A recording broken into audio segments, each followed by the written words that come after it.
What's going on? It's your boy HD, and I'm back with another reaction video. And it's from the Cyber Mentor, and it's pretty much saying, why you shouldn't be an ethical hacker.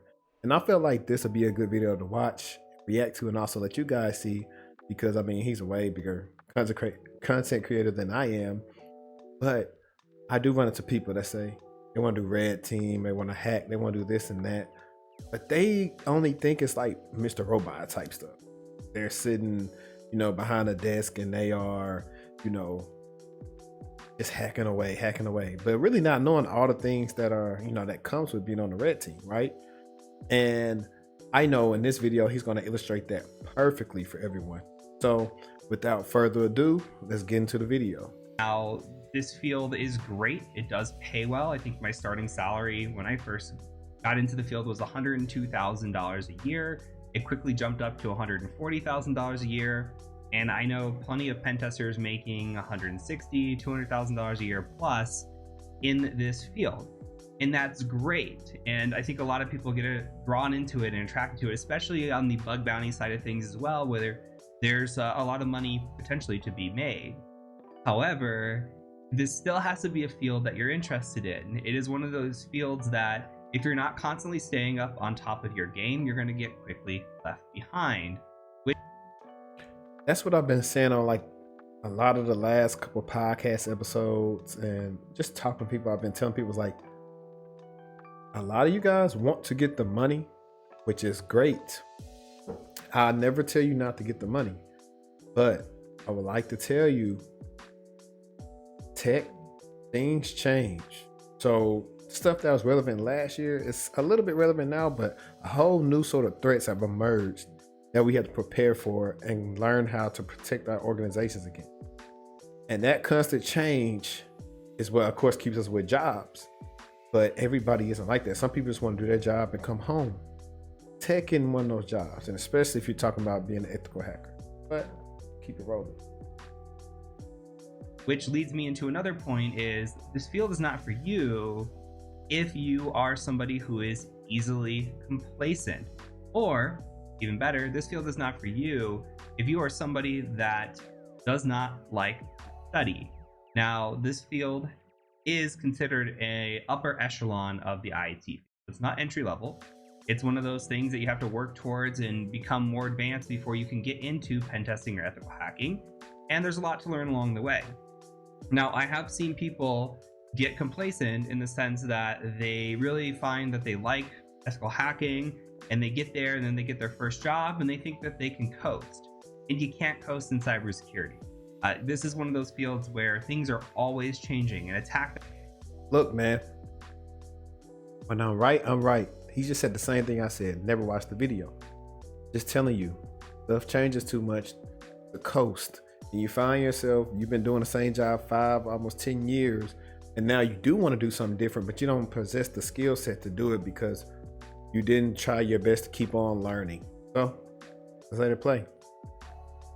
Attack that works today might not work tomorrow, or there could be a new attack that's out tomorrow that we don't know about. A new 0-day drops. You have to always be on your game and ready to go. We just had a 0-day drop this week with Microsoft Office. So it's one of those things that if you're not staying on top of these things, then not only are you doing yourself a disservice, but you're doing your clients a disservice when you go and do a pen test and say, well, I didn't find anything. Well, is it because you weren't up to date, or is it because they were really well patched? One of those can lead to a really, really bad event happening, okay? So if you are complacent, if you think that you can just kind of coast through it once you make it to the field, you are incorrect. There is no room for complacency. And he's right. He's definitely right. Most organizations are not, Fort Knox when it comes to their cybersecurity infrastructure at all. So you being lazy in your job can constitute a big emergency later on. And I'm always the person telling you, hey, most of these breaches happen because of what? Negligence. And that's negligence on the pen testing side if you're just being lazy about your job. So you're telling me about, oh, we didn't find nothing, you did that for months, and then some comes down 3 months later. You're like, hey, why y'all didn't find this? You said we was good. And it could be something small. Most times something small and it come back on you. Never fails. But let's keep the clip going. If you do not like to study, there is no room for you because you always have to be studying. You always have to stay on top of things in this field.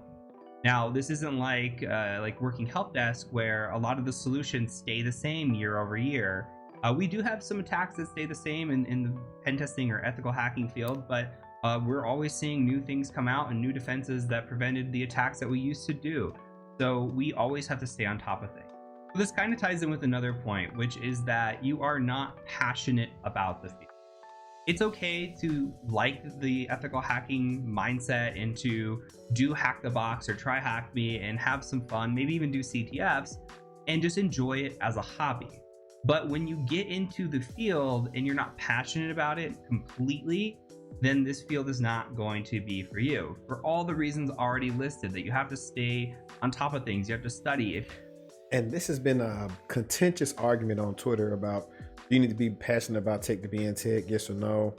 And the answer is up in the air. But I would honestly say not necessarily no, but you do have to like it a lot, right? If you don't like it a lot, then it's not going to last long. And I've talked to people who have had 20, 30 years in tech. They love it. You know, if you don't because you hate your job and you just want to get money, that's fine. But personally, I've did a job where you're getting paid good money. And just because you're getting good money is not going to suffice if you're not liking what you're doing. So before you decide you want to hop into tech, you want to be a hacker, what do you want to do? Honestly, just make sure you at least like it. Because if you don't like it and you're just doing it because you can get a lot of money, then it's not going to work out for you in the long run. But that's all I'm going to say on that. Let's keep it moving. If you're not passionate about this, you're going to find it very difficult to stay on top of things. For me, when I get into work and I've got a pen test, I'm absolutely happy. I'm thrilled. I get to go and do something that I am super passionate about. I can sit down at my desk, work a pen test for 12 hours, and it feels like only an hour has gone by. So that's the kind of passion that you need to bring to this. And for me, I'll give you a great example, not related. Kind of glanced over that, but I also try to tell people too, like the stuff you do on Hack the Box and Try Hack Me, all that stuff, typically kind of set up where it's not going to take as long as something in the actual world. Now, he just said 12 hours. Now, I've never researched the average, pen test time, how long does it take, but I'm just trying to let you know, like, the stuff is not fast. It's not finna be what you see on the TV. Like, when they do all this freaking forensics and they get everything back like this, no, it takes time. It takes a lot of time, guys. So if that's not one of the things, that you are best with time, I know I'm not. 12 hours. That's half a day. That's a lot of time. So you just glance over there, but I'm just letting you know, it's not what it seems like. I'm going to keep on letting the expert talk. Related to ethical hacking, but many of you know I used to be an accountant. If this is your first time watching my channel, welcome. I used to be an accountant. I chose accounting because it was safe. I chose accounting because it was one of those fields where I knew I could make a lot of money. I grew up really poor. I said, this is going to change my life. And then I got into accounting and realized how awful it truly was, at least for me. I didn't like it. I thought it was terrible. I dreaded going into work every day.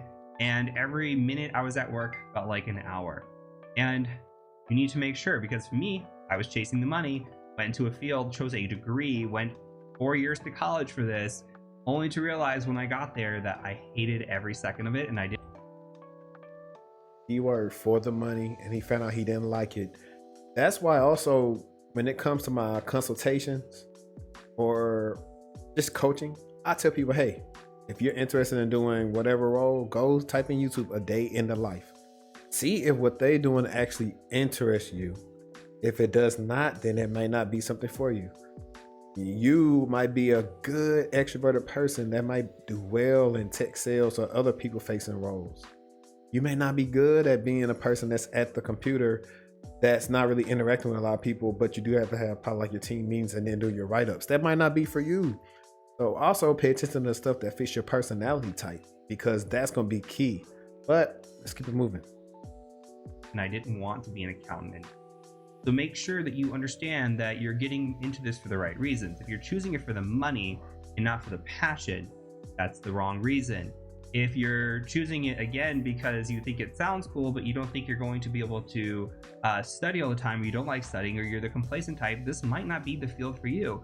Leave it as a hobby, chase bug bounties on the side, do some extracurriculars, but coming into this field and working full time is a whole different story.